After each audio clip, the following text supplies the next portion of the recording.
If you can read this, if you are not convinced again. Why were you not on field, sir? I was in field, I was distributing None of kits. them saw you in Shivaji. No, you would have not seen it. You would have not seen it. I am distributed. Aam Aadmi Party, excuse me, Aam Aadmi Party, I know. ಇರ್ಲಿ president ತರ ಮಾತಾಡ್ತಿದ್ದೀರಾ ಮಾತಾಡಿ. No, from party. You might have not seen me. You might have not seen me. You might have not seen me. You might have not seen me. Aam Aadmi Party.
ಏನೋ ಮಾಡಿದೆ ಅವ್ನು ಬೋಚಿ ನನ್ನ ಮಗನೇ ಇನ್ನೊಬ್ರು ನನ್ನ ಮಗನ ಏನೋ ಮಾಡಿದೆ ನೀನು ಅಲ್ಲ MP ಏನ್ ಮಾಡಿದೆ ನೀನು ಏನ್ ಮಾಡಿದೆ MP ನೀನು ಮೂಟೆ ಬಿದ್ದಿದ್ದು ಚೆನ್ನಾಗೈತೆ ನಿಲ್ಲ MP ಮಂಡಳಿ ಮಾತಾಡಿಲ್ವ ನೀನು ಮಾತಾಡ್ಬೋದಾ ನಮ್ಮನ್ನ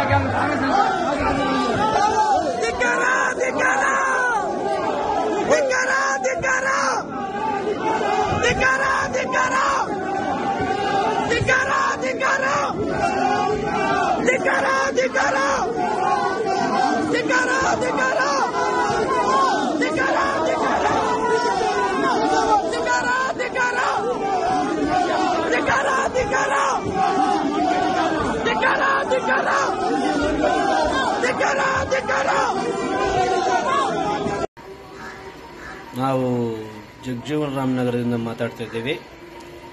PC ಮೋಹನ್ ಈ ಬಾರಿ ಗೆಲ್ಲೋದು 100ಗೆ 200% ಡೌಟು. ಯಾಕಂದರೆ ಅವರು ಈ ಕ್ಷೇತ್ರಕ್ಕೆ 5 ವರ್ಷ ಮತ್ತೆ ಕಾಲಿಡಲ್ಲ. ಈಗಾಗಲೇ 3 ಬಾರಿ ಜಯ ಗಳಿಸಿದ್ದಾರೆ. ಈ ಒಂದು ನಮ್ಮ ಚಾಮರಾಜಪೇಟೆ ಕ್ಷೇತ್ರ ಆಗಲಿ ಜಗಜೀವನ್ ರಾಮನಗರ ಆಗಲಿ ಈ ಕಡೆ ಇದುವರೆಗೂ 1 ಬಾರಿ ಕೂಡ ಅವರ ಕೊಡುಗೆ ಏನೂ ಇಲ್ಲ. ಇನ್ನೊಂದು ಎರಡನೇ ವಿಚಾರ, ಈ ಕೋವಿಡ್ ಸಮಯದಲ್ಲಿ ಅವರಿಂದ ಯಾವುದೇ ರೀತಿಯ ಒಂದು ಸಮಾಜ ಸೇವೆಯನ್ನು ನಾವು ನೋಡೇ ಇಲ್ಲ.